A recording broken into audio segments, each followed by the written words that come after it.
Hey, welcome back to my channel. It's Dr. Alessandro. Please like and subscribe. And in this video, it's a special edition. I'm interviewing Dr. Paul Goodman, the CEO, founder, and king of the hill of Dental Nachos, a wonderful organization that's out there whose aim is to help dentists of all ages, but especially younger dentists who are just trying to find their way. So in this video, I'm going to be talking about a comment that I did see that Dr. Paul Goodman made about a coming crisis in dentistry. So if you could please elaborate on that. Sure. Thanks for agreeing me. I love what you're doing out there. I like acronyms, so I'm going to start with this one. Everyone needs an app for success. And for dentists, it's awareness, being prepared, and protecting yourself.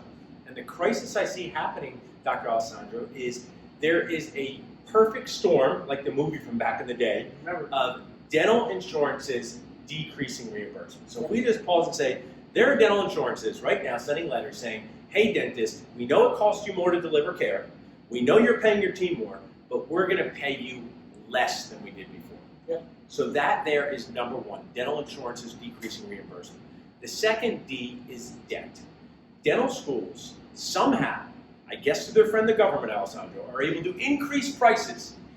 There's a school, USC, now that reporting on social media costs over $700,000 to go to this dental school. So this dental school debt, even if there are these creative ways to repay it, my thought process, Alessandro, is it's going to be emotionally, mentally, financially difficult to take out $700,000 in debt to become a dentist. And then the third D is DSOs. Now, I work with DSOs. They're not evil like Skeletor, but if we look around Center City, Philadelphia, you don't see as many independent pharmacies, right? You see CVS and Walgreens, and that influences the job market. So I just think these are the three things we really need to pay attention to, because I think they're going to create this crisis. Adding in one more thing, more dental students, more dental schools like you talk about graduating. So those are my Ds that are creating this crisis. So I appreciate that a great deal. Thank you, Paul. And in fact, one of my biggest concerns is, well, dental insurance, but is also the new dental schools that are forming. Now they're in their incipient stages, so they're just starting to organize. But now we're going to create more and more dentists graduating, so more and more people coming into the market, as it were, looking for jobs. And are they going to be available? We're not sure. And one small inkling of a problem that I just learned from a friend of mine who's an insider at a dental insurance company is that this friend of mine is seeing new young faces who are dentists showing up looking for work at dental insurance companies. Wow. So what does that mean that's actually going on the streets if they're starting to show up at insurance companies, whereas the previous generation was all maybe seasoned dentists who were terminating their careers, going through the last bits of their career and then ending in retiring.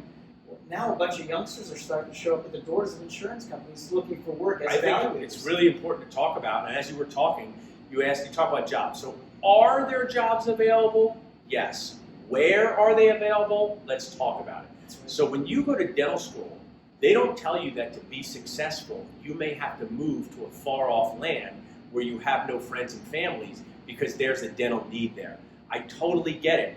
Go where the jobs are. But what if where that job is, you have no emotional support. You have no social support. Dentistry is a very stressful job. Awareness is key. If you're applying to dental school, ask dentists graduating, how easy was it for them to find a job? We have Job Connect here. I help with this. But positions across the country, which can be great dental positions, may not be places where you're from. And the dentist there, Alessandro, when I say to dentists in areas of the country that may not be a little off the beaten path, how did you get there? You know what they say? That's where I was from. That's where I grew up. So what's a little bit unfair is they have friends and family there. Correct. They know people. So to expect a young dentist to move from Philadelphia, Pennsylvania, across the country by themselves to do this stressful job, it's just a factor that we really need to pay attention to in this job field. I agree 100%. So that's it. Thank you all for joining us. Thank you, Paul, for the interview. And we all hope that you're staying well and healthy. My pleasure, Alessandro.